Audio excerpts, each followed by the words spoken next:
Oi gente, tudo bem com vocês? Esse vídeo que eu vou gravar ele vai ser um pouquinho mais curto, é realmente um vlog só para contar sobre as minhas leituras atuais. Eu vim trazer as minhas leituras do mês de abril e eu li 3 livros esse mês. São livros relativamente leves. Um deles eu já estava na metade, então na verdade eu só terminei esse mês, mas eu vim trazer igual. E o primeiro livro que eu terminei de ler esse mês foi Pedra Bonita, do José Lins do Rego. É um livro que eu adorei demais. Eu descobri muitas coisas enquanto eu tava lendo ele. Por exemplo, que esse caos que ele está contando aqui é baseado em uma história real que aconteceu no Brasil em 1838, em Pernambuco, lá na Pedra Bonita, né, que é como ele chama aqui. Um grupo de pessoas criou uma espécie de seita sebastianista em que eles acreditavam, então, que teria a volta do rei Sebastião. Eles tinham um profeta e esse profeta tinha sonhos místicos sobre o que eles deveriam fazer para que aparecesse, tivesse o retorno do reino. E uma das visões que ele teve é que todas as crianças deveriam ser mortas, todos os bebês. Então eles matam todos os bebês naquela seita e depois matam as mulheres. E a polícia é mandada para intervir porque tá tendo muita algazarra ali. Só que termina em um grande massacre. Então foi uma sangueira só. E por muitos anos isso foi tido lá naquela região com muita vergonha. O Ariano Suassuna, que é um dos escritores brasileiros mais famosos, que escreveu O Auto da Compadecida também escreveu sobre isso. Ele tem um livro em que ele fala da Pedra do Reino, e aí eles ressignificaram essa história naquela região. Hoje tem um memorial lá. Mas pra mim foi um choque, porque eu realmente não sabia que isso tinha acontecido. Enquanto eu tava lendo, eu achava que quando eles contavam disso era uma ficção.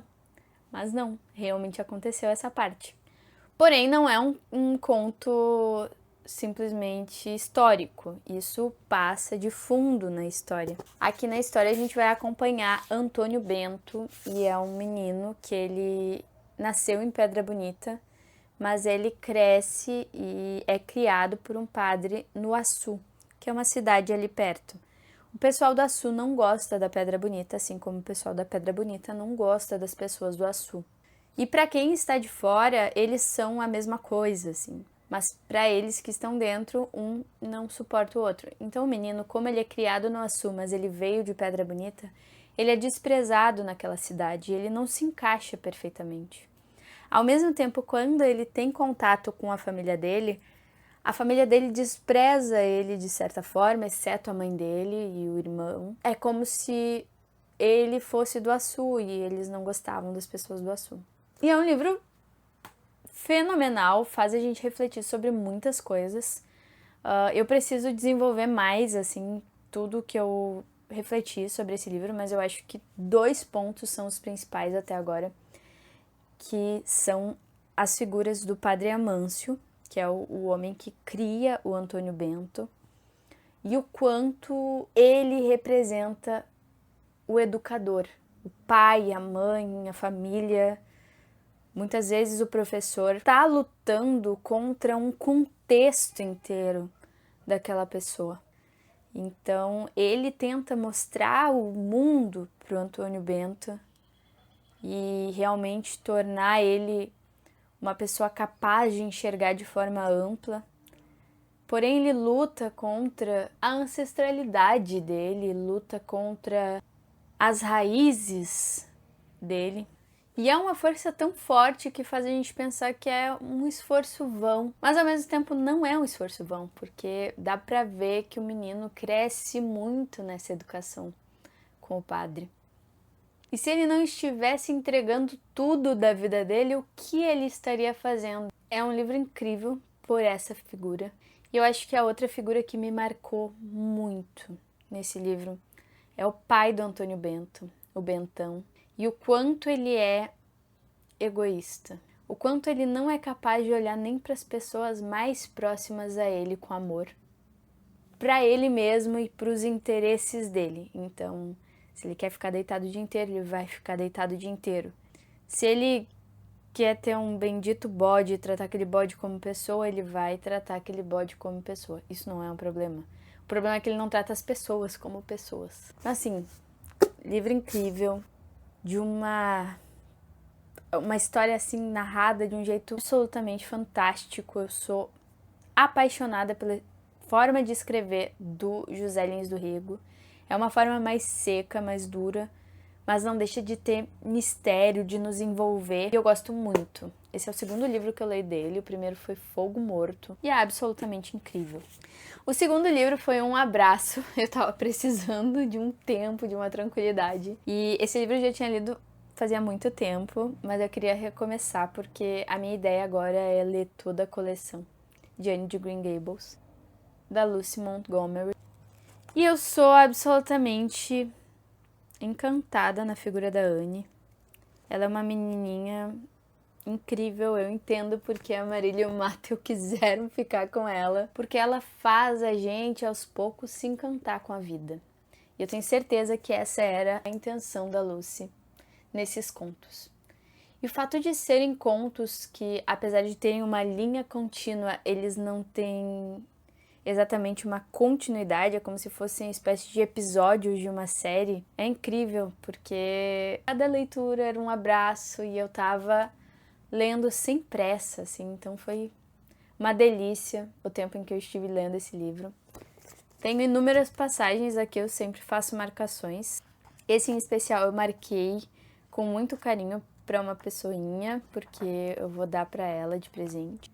Porque eu não posso dizer para a senhora Linde que lamento pelas coisas que disse a ela. Como posso? Eu não lamento. Lamento ter irritado você, mas estou contente por ter dito a ela exatamente o que eu disse. Deu-me muita satisfação. Não posso dizer que lamento quando não lamento, não é mesmo? Não consigo sequer imaginar que lamento. E ela é tão sincera, ela é tão honesta assim no que ela está vivendo. Ao mesmo tempo a gente vai acompanhando a evolução dela e o crescimento, ela aprendendo as coisas, aprendendo a não tagarelar tanto, mas mantendo esse olhar sonhador. A gente vai vendo a Anne crescer e se tornar uma pessoa boa. Esse livro ele tem um pezinho a mais para mim hoje, porque talvez logo a gente entre na fila de adoção, então tem esse fator também. Valeu muito a pena a leitura, foi um abraço, eu adorei. E o terceiro livro que eu li esse mês, na verdade, eu terminei esse mês. Eu estou lendo ele há mais ou menos 1 ano e meio.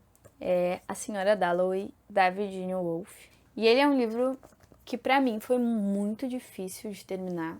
Não é o tipo de leitura que eu gosto de fazer, mas ao mesmo tempo eu me nego a me render para um livro, principalmente um livro que é aclamado pela crítica. Eu entendo por que esse livro é tão aclamado pela crítica, eu entendo que o que a Virginia Woolf fez foi bem interessante.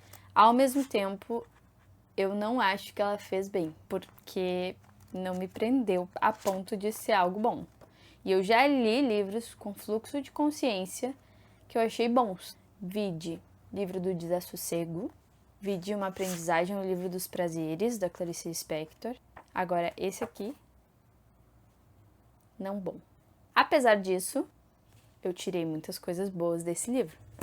E eu tenho várias marcações que eu fiz aqui. No entanto, era isso. Era a meia-idade, era a mediocridade. Então ela fez um esforço com sua indomável vitalidade para esquecer tudo isso. Uma vez que havia nela um fio de vida que, por firmeza, resistência, capacidade de superar obstáculos e fazê-la seguir triunfante, ele jamais conhecera. E é isso, gente. Foram as leituras de abril. Agora, para maio, eu tenho outras ideias um pouco ousadas. Uma delas é Ana Karenina. Então, não sei se eu vou ler outros livros a não ser esse. E é isso, gente. Então, eu vou ficando por aqui. Me desejem sorte pro próximo mês. Beijinho e até a próxima.